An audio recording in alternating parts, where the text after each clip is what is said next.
네, 이번 태풍 다시 정리를 해보도록 하겠습니다. 올해 우리나라에 영향을 준 태풍은 모두 7개. 특히나 내륙을 관통하는 태풍은 미탁이 처음입니다. 네, 그만큼 비바람 피해에 대한 우려가 클 수밖에 없는 상황인데요. 취재기자와 함께 태풍 미탁 상황 그리고 전망 함께 알아보겠습니다. 문화생활과학부 김진두 기자 나와 있습니다. 어서 오십시오. 네, 안녕하세요. 네, 지금까지 상황을 좀 훑어보니까 정오를 기점으로 세력은 좀 약화됐고 네. 하지만 또 상륙 시점은 좀 당겨진 것 같습니다. 왜 그런 겁니까? 약해졌으니까 빨라지는 겁니다. 태풍이 올라오면서 상층 찬 공기가 좀 부딪혔습니다. 네. 또 태풍이 지나는 해상이 타이완 부근 해상하고보다는 수온이 좀 낮아졌습니다. 그러니까 많은 에너지가 공급되지 않은 데다가 상층에 찬 공기 만나니까 세력이 조금 약해진 겁니다. 네. 약해지니까 빨라졌습니다. 시속 24km 정도 속도로 이동하던 태풍이 시속 30km의 속도로 좀 빨라지면서 네. 우리나라의 상륙 시간도 애초에는 자정쯤이었는데 네. 밤 10시쯤으로 한 2시간 정도가 앞당겨진 상황입니다. 세력이 작아지면서 속도는 빨라졌는데 진로는 변경이 없는 거죠? 그렇습니다. 이미 그 중국 쪽으로 올라온 뒤에 방향을 튼 상태였기 때문에 속도는 빨라져서 상륙은 빨라졌지만 진로에는 큰 영향이 네, 없습니다. 앞서 그 화면 다시 한번 띄워주시죠. 그래픽 아까 진로와 관련된 거.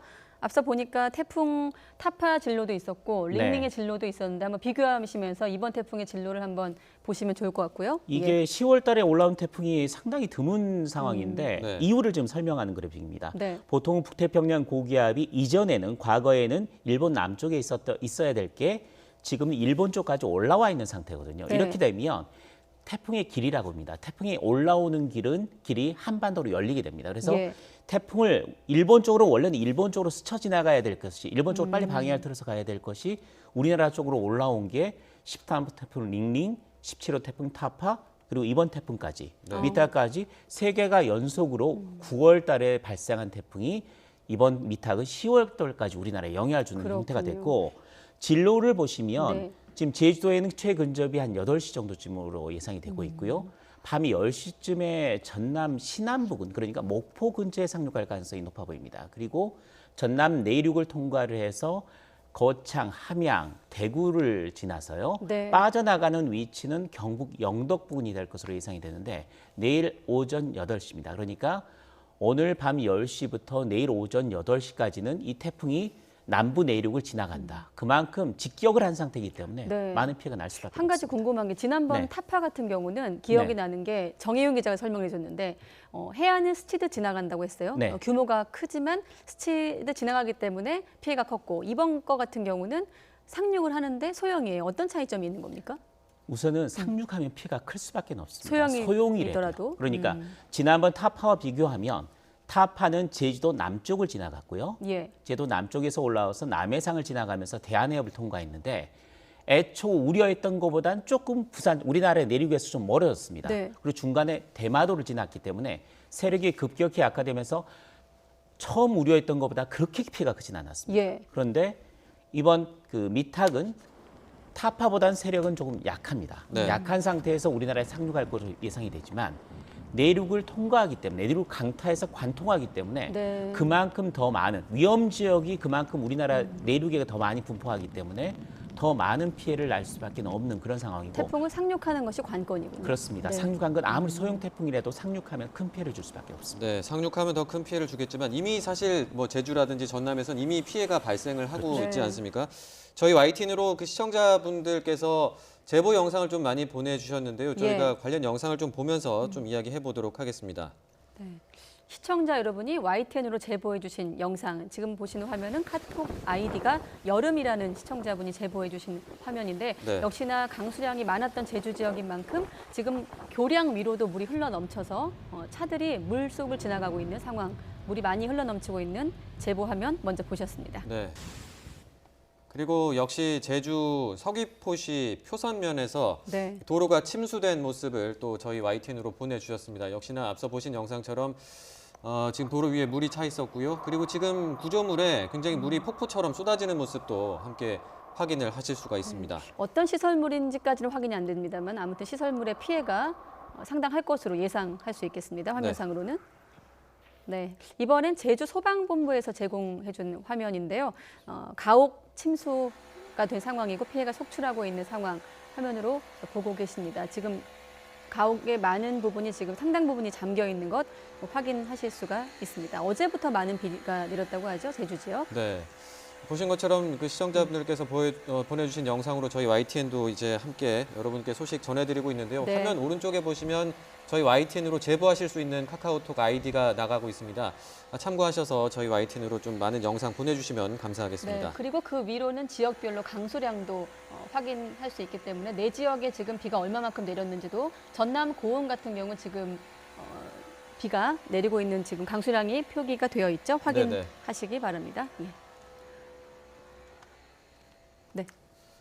네, 지금 저희가 앞서서 이제 타파 이야기를 좀 했었는데 지난번보다는 그러니까 더 세력은 피해라든지 좀 약한데 네. 피해는 좀 더 클 것으로 우려가 되고 있습니다. 더 철저하게 좀 대비를 해야겠네요. 그렇습니다. 태풍 방금 제주도 영상을 보셨지만 이 태풍이 올라오기 전에 가장 먼저 영향을 받는 곳이 제주도입니다. 태풍의 길목이 있기 때문에 바람 피해도 크지만 예. 태풍이 직접적인 영향을 주기 전에 수증기를 먼저 공급을 해버립니다. 수증기가 태풍 앞자리에서 수증기가 공급이 되는데 수증기의 수렴대라고 부르는 지역이 대부분 제주도나 남해안 쪽으로 형성이 됩니다. 따라서 태풍이 올라오기 전인 어젯밤부터 오늘까지, 오늘 낮 동안까지 굉장히 많은 비가 내렸습니다. 250mm가 넘는 비가 내렸거든요. 네. 그런 상태이기 때문에 제주도는 저렇게 비 피해가 날 수밖에 없는 거고 비가 내리는 지역이 지금도 확대가 됐습니다. 전남 지역 그리고 영남 지역까지 비가 많이 내리는 지역이 확대가 됐고 이런 지역에는 지속적으로 내린 비가 아니라 한 번에 시간당 30에서 50mm 정도의 비가 두세 시간씩 반복이 되면서 계속해서 내리는 형태이기 때문에 피해가 날 수 있는 가능성이 무척 큰 상태입니다. 네. 태풍이 와서 바람이 불기 전이더라도 비 피해는 우선 대비를 해야 됩니다. 그렇군요. 자, 그럼 태풍을 보통 비태풍, 바람태풍, 그렇죠. 지난번 링링이나 타파도 그렇게 구분을 했던 걸로 기억하는데 이번 태풍은 굳이 구분한다면 사실 태풍 자체가 비와 바람을 동반하고 있기 때문에 그렇습니다. 구분이 큰 의미는 없더라고요. 예전에 과거의 사례를 보면 그래도 분류한다면 어떤 태풍에 속합니까? 둘 중에 어떤 피해가 더 컸느냐를 우선 봐야 될 것 예. 같은데요. 서해상으로 올라왔던 13호 태풍 링링 기억하실 겁니다. 비도 제법 오긴 했습니다마는 100mm, 200mm 정도에 그쳤고요. 대신 바람 피해가 무척 컸습니다. 그래서 링링은 서해상으로 올라온 태풍 대부분이 그렇듯이 바람 태풍으로 구분이 됩니다. 타파는 바람 피해도 컸습니다. 시설 피해 지난번 보셨겠지만 네. 그보다 비 피해가 훨씬 컸습니다. 그래서 타파는 비태풍으로 구분을 합니다. 미탁은 둘 중에 어떤 게 강할 것이냐. 바람보다는 역시 비가 강할 것으로 예상이 되고 있습니다. 그래서 비태풍이 되지만 한 가지 조심해야 될 게 미탁은 내륙에 상륙한다는 거죠. 네. 내륙에 상륙했을 때 상륙할 당시에 소형급 중간 강도의 태풍으로 상륙을 할 겁니다. 내륙을 통과하면서부터 급격히 약해지긴 합니다만은 그렇게 약해져도 중심 부근의 최대 풍속이 초속 27m에서 22m 정도까지 약간 낮춰지지만 20m 넘는 돌풍을 동반하고 있습니다. 따라서 태풍의 눈이 지나가는 근처에서는 분명히 바람 피해도 만만치 않을 것이다. 따라서 태풍 미탁은 비태풍일 가능성이 크지만 내륙에 상륙하기 때문에 바람 피해도 이번에는 상당히 심할 것으로 우려가 되고 있습니다. 그렇군요. 바람의 피해가 상당한 것이다라고 예측을 해주셨는데, 자, 김진두 기자 잠시 기다려 주시고요. 이번엔 빠른 속도로 북상하고 있는 미탁 어느 정도 피해가 우려되고 있는지 또 어떤 대비를 해야 되는지 전문가와 함께 전화로 짚어보도록 하겠습니다. 송창영 한양대 방재안전공학과 교수 연결돼 있습니다. 교수님 안녕하십니까? 네, 안녕하십니까? 네, 지금 저희가 태풍 미탁에 대해서 취재 기자와 함께 분석을 하고 있는데, 자, 이번 태풍 중심 기압이 985 헥토파스칼, 또 중심 부근 최대 풍속이 초속 27m입니다. 이 정도면 일상생활에서 느끼기 어느 정도의 강도라고 보십니까? 글쎄, 일단 980 헥토파스칼이라고 하지 않습니까? 예. 이게 이제 굉장히 큰 규모인데, 우리 쉽게 설명해서 2002년 태풍 루사가 중심 기압이 950 헥토파스칼이었거든요. 예. 당시에 엄청난 그 피해를 많이 줬죠. 특히 강원도 강릉에서는 870.5mm 일일 강우량이 엄청나게 해서 당시에 저희들이 1년간 평균 강우량이 대한민국이 1200에서 1300mm였거든요. 그러니까 1200에서 1300mm가 1월에서 12월 달까지 평균 전체 가보는 게 그 정도인데 하루에 870.5mm니까 거의 1년치 올 비가 하루에 왔다라고 볼 수가 있는 거죠. 그 다음에 지금 초속이 29m/s라고 돼 있지 않습니까? 네. 이걸 이제 우리가 쉽게 설명하게 우리가 잘 아는 시속으로 한 사람 여기에 3,600을 곱해버리면 약 104.4km가 됩니다. 그러니까 쉽게 설명해서 비 오는 날 시속 104km로 달리는 자동차 위에 서 있는 것과 마찬가지라고 이렇게 생각하시면 되겠습니다. 네, 비 내리는 날 시속 104km의 자동차에 서 있는 것 같은 정도의 강도이다. 조금 네. 쉽게 설명을 해주셨는데 앞서 네. 김진두 기자도 이번 태풍 바람에 좀 대비해야 된다고 말씀을 해주셨는데 우리가 흔히 상식적으로 좀 창문에 테이프 붙인다거나 뭐 신문지로 고정하는 것 이런 거는 좀 많이 알고 있는데 그밖에 강풍 피해 줄이기 위해서 가정에서 할 수 있는 좀 조치가 있다면 어떤 것들이 있을까요? 이거 이제 일반 시청자분들께서 정확하게 이해를 해주셔야 될 것이 예? 방금 말씀하신 것처럼 테이프나 신문지를 이용해서 고정하는 이유가 뭐냐면 이게 바람에 의해서 붕괴되는 것이 아니라 그 바람에 의해서 창문 틀이 움직이면서 그 떨림에 의해서 붕괴되는 메커니즘이거든요. 그렇기 때문에 그 창문 틀이 움직이지 않도록 고정을 해달라는 것입니다. 그래서 이 신문지나 종이를 이용해서 고정을 잘 해주실 필요가 있겠고요. 예? 무엇보다도 가능하면 외출을 좀 자제하고 또 창가라든가 이런 데 비산물질, 예컨대 화분이라든가 이런 것들을 전부 다 집안으로 옮기는 것이 굉장히 중요하겠습니다. 아, 그렇군요. 조금 전 지나갔는데 야외에 이렇게 그 에어컨 실외기를 설치하는 가정도 좀 있잖아요. 예를 들면 네네네. 이렇게 에어컨 실외기라든지 좀 집안에 설치되어 있는 물건들 중에 위험한 것들이 있다면 어떤 것들이 있을까요? 이 바람에 날릴 수 있는 비산물질들 있지 않습니까? 예. 방금처럼 고정된 물건들은 괜찮습니다만은 대체적으로 바람에 움직일 수 있는 비산먼지들 이런 것들 좀 전부 다 챙겨하셔야 될 것 같습니다. 네, 자 일반 가정에선 그렇고요. 또 대형 건물 또 시각에서 한번 보면 뭐 도로에서도 강풍에 나무가 부러진다든지 또 간판, 지붕이 떨어져 나가는 경우도 저희들 뭐 뉴스를 통해서 종종 볼 수 있는데 어떻습니까? 이런 부분에 대한 대비는 어떻게 좀 해놔야 될까요? 이게 이제 제일 중요한 건데요. 이렇게 강풍이 불었었을 때 어떤 수습을 한다라는 것은 굉장히 위험한 일입니다.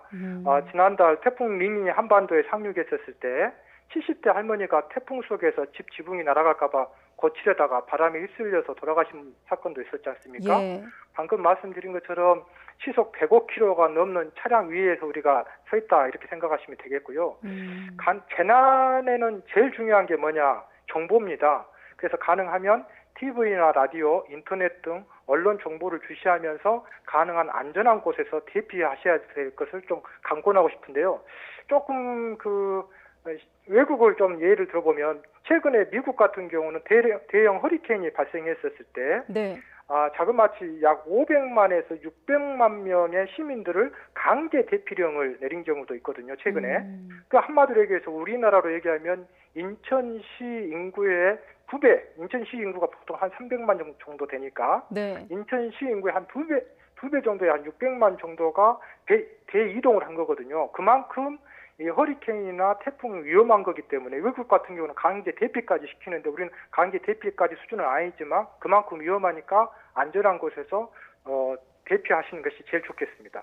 특히나 이번 같은 경우는 일반 태풍하고 좀 틀리게 네. 재난 취약 시간에 이 태풍이 지나가고 있지 않습니까?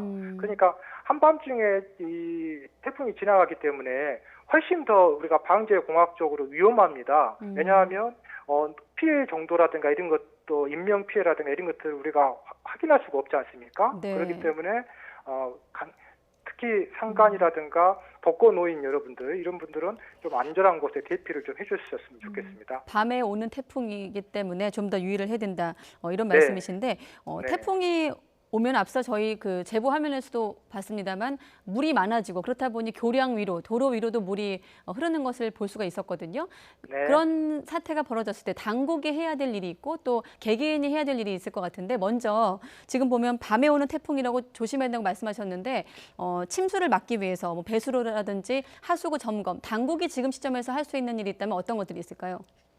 일단 당국에서 지금 현재 우리 행정안전부에서 올 2월부터 5월까지로 기억하고 있습니다만은 네. 전국의 그 붕괴라든가 침수 이런 위험 지역을 전부 전수조사를 했었어요. 그랬더니 전국에서 약 3,600여 군데가 파악됐습니다. 예. 산사태 우려 지역이라든가 또 급경사지, 도로 침수 지역, 뭐 교량 등 소규모 공공시설 이런 것이 많이 있기 때문에 지금 각 지자체에서 공무원들 상대로 해서 그 실태 파악도 하고 대비를 하고 있습니다. 그렇군요. 3,600곳이나 되는군요. 최소한 네네네. 이런 곳들에 대한 좀 대비라도 좀 해놔야겠다 이런 생각이 들고 또 주택이나 차량 침수가 발생했을 때 어떻게 좀 대처해야 될까요?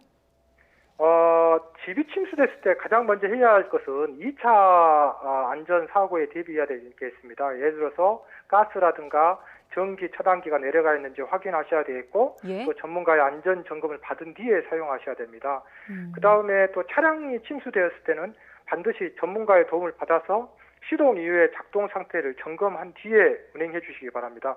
특히 과거의 자동차는 기계식이었는데 요즘에는 대부분이 전자식이지 않습니까? 네. 한마디로 얘기해서 휴대폰이라든가 컴퓨터가 물에 잠겼다 생각하시면 되겠습니다. 그렇기 때문에 우리 휴대폰이 물에 잠겼을 때 바로 휴대폰 켜면 안 되지 않습니까? 그런 예. 것처럼 반드시 전문가 도움을 받아서 조치를 취하셔야 되겠습니다. 네, 특히 또 물이 많이 오면 감전 사고도 좀 대비를 해야 되는데 끝으로 만약에 네. 내가 밖에 있는데 도로에 물이 차오른 상황입니다. 신호등이나 어떤 가로등 근처에 가는 걸 자제해야 될까요? 이런 부분들도 좀 끝으로 설명해 주시죠. 우리나라의 감전 사고가 언제 많이 발생하냐면 지금처럼 이렇게 태풍이라든가 홍수가 지었을 때 감전 사고가 많이 일어나거든요. 과거 기억하실런가 모르겠습니다만 2001년도 7월에 수도권 일대에 집중호우가 발생했었을 때 19명이 가로등과 신호등 침수로 인한 감전 사고 때문에 사망한 사례가 있거든요. 그렇군요. 그렇기 때문에 반드시 이런 것을 피하셔야 되겠습니다. 네, 일단 피하는 게 상책인 거란 말씀이시죠? 네. 네, 알겠습니다. 송창영 교수님과 함께 좀 호우, 강풍에 대비 어떻게 해야 될지 좀 알아봤습니다. 오늘 고맙습니다, 교수님.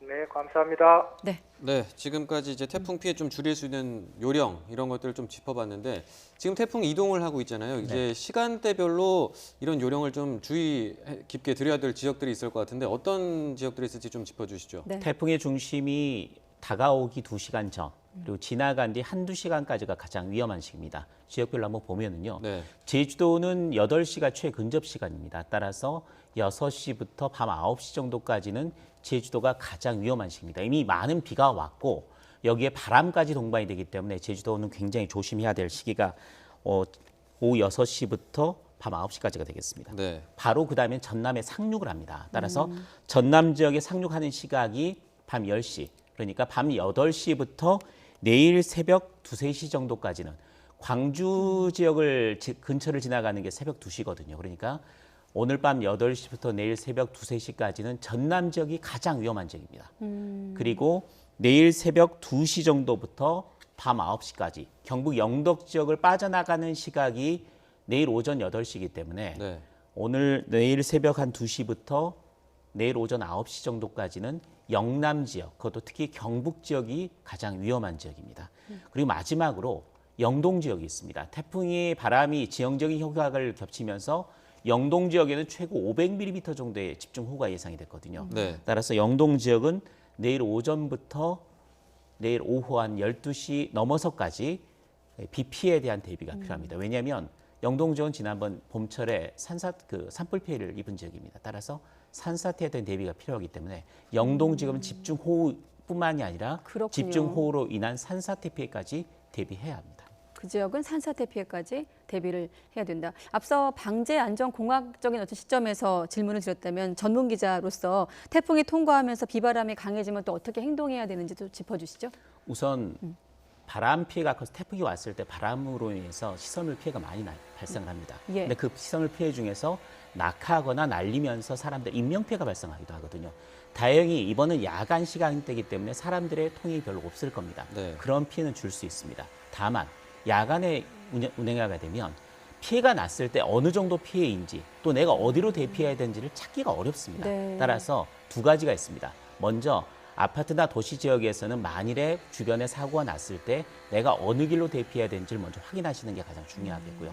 두 번째는 산간 지역에서는 아예 오늘 공무원들이 아마 비상 근무를 할 겁니다. 예. 오지에 계시거나 좀 취약하신 노인분들은 아예 안전한 공공시설로 미리 대피를 시켜드리는 게 훨씬 나을 겁니다. 따라서 미리 대처를 해서 인명피해를 줄이는 것이 야간 취약 시간대 태풍이 왔을 때 가장 좋은 방법입니다. 대피로를 확보해야 된다라는 말씀이었습니다. 그 과거 태풍 왔을 때 보면은 좀 그 안타까운 마음에 뭐 날아가는 걸 좀 잡고 계시거나 그렇죠. 이런 분들이 계셨는데 이런 건 절대 하지 말아야 될 행동이겠네요. 태풍이 왔을 때 집안에 그 유리창이 부서지는 일이 많습니다. 네. 그랬을 때 유리창을 그때 당장 뭔가를 처리하려고 하면 안 됩니다. 오히려 그때는 바람이 굉장히 많이 불고 또 유리가 이미 비산돼 있는 상태에서 또 피해를 볼 수 있기 때문에 네. 집안에서 만일 그런 일이 있다면 바로 화장실 안으로 대피를 해서 한두 시간 정도 지나면 바람이 ঝ아들 겁니다. 네. 그때 움직이시는 게 좋겠고요. 뭔가 바람 때문에 시설물이나 이런 부분을 안전 보강을 하기 위해서 움직이시는 것은 금물입니다. 알겠습니다. 그렇군요. 올해 좀 유난히 뭐 특히나 9월에 집중이 됐고 그렇습니다. 태풍 소식을 많이 전하고 있는데 이번 미타까지 포함해서 무려 7개가 집계가 됐습니다. 기록적인 숫자 아닙니까? 태풍이 우리나라에 영향을 준 게 7개라면 역대 최다입니다. 가장 많은 숫자의 태풍이 영향을 준 겁니다. 그리고 60년 만에 가장 많은 겁니다. 왜냐하면 1950년과 1959년에 모두 7개의 태풍이 우리나라에 영향을 줬다는 기록이 있습니다. 그러니까 1959년 이후에 60년 만에 가장 많은 거고요. 7개 기록이 최다입니다. 그런데 또 특이한 점은 뭐냐면 9월 달, 그러니까 가을 태풍이 우리나라에 영향을 준 것은 아까 우리가 이야기했던 태풍 링링, 그리고 태풍 타파, 태풍 미타까지 3개입니다. 이건 관측사상 가장 많은 가을 태풍입니다. 그렇군요. 그 이례적으로 좀 이렇게 가을 태풍이 많아지는 게 아까 뭐 한반도를 향하는 태풍의 길이 열렸다 이렇게 그렇습니다. 말씀하셨는데 이게 올해만 그런 건지 아니면 앞으로도 좀 이런 추세가 나타날 수 있는 건지 궁금합니다. 최근 들어서 이런 현상들이 많아지고 있습니다. 태풍 차바, 2016년도에 태풍 차바, 그리고 2018년도 지난해 태풍 콩레이까지 대부분이 가을 태풍이었고요. 네. 10월 태풍도 있었습니다. 결론적으로 태풍 발생이 여름철이 아니라 가을철로 늦춰지고 있고 최대로 늦춰진 거는 10월까지 늦춰지는 현상들이 최근에 잦아지고 있습니다. 기상청 설명으로는 예보관들이 왜 이렇게 북태평양 고기압이 버티지라는 말을 씁니다. 이미 일본 쪽으로 물러나야 될 태풍이 일본 위쪽까지 버티고 있으면서 태풍의 길이 일본 쪽으로 열리는 게 아니라 한반도로 열리는 현상들이 최근 들어 잦아지고 있다는 거고요. 네. 앞으로도 안심할 수 없습니다. 또 하나의 태풍이 아직까지 태풍이 북태평양 고기압이 버티고 있기 때문에 10월 중순까지는 태풍이 또 올라올 가능성 배제할 수가 없는 상황이기 그러면 때문에 말씀 나온 김에 전문가들은 어떻게 예측하고 있습니다. 예측하고 있습니까? 사실은 뭐 태풍이라는 것이 재해라는 것이 상처를 남기기 때문에 그렇죠. 이런 기록들은 경신하지 않는 게 좋을 것 같은데 몇 개 정도 지금 태풍이 예상되고 있습니까? 앞으로 우리나라 근처, 우리나라 이번에처럼 상륙하지는 않겠습니다만은 우리나라 근처까지 올라올 가능성이 있는 태풍은 하나 정도가 더 있을 것 같고요. 이게 매년 반복될 가능성이 더 높고요. 두 번째, 가을 태풍이 많아지면서 더 센 태풍이 올라올 가능성도 무척 크다는 겁니다. 그러니까 우리가 이야기하는 슈퍼급 태풍이 가을철에 올라올 가능성도 있기 때문에 굉장히 조심해야 된다. 한양대 교수님께서 말씀하셨듯이 미국 같은 경우에는 주민 대피령, 소개령을 내려버리거든요. 네. 그런 것도 이제 우리가 고려해야 되는 상황이 아닌가. 태풍이 더 강해지고 가을 태풍이 온다면 그런 부분까지도 이제 고려를 해야 될 시기가 됐다라는 생각이 듭니다. 네, 네. 알겠습니다. 앞으로 좀 더 이제 안심할 수 없는 상황이다 이런 말씀까지 해주셨습니다. 지금까지 문화생활과학부 김진두 기자와 함께 태풍 미탁 상황 짚어봤습니다. 오늘 말씀 고맙습니다. 네, 잘 들었습니다.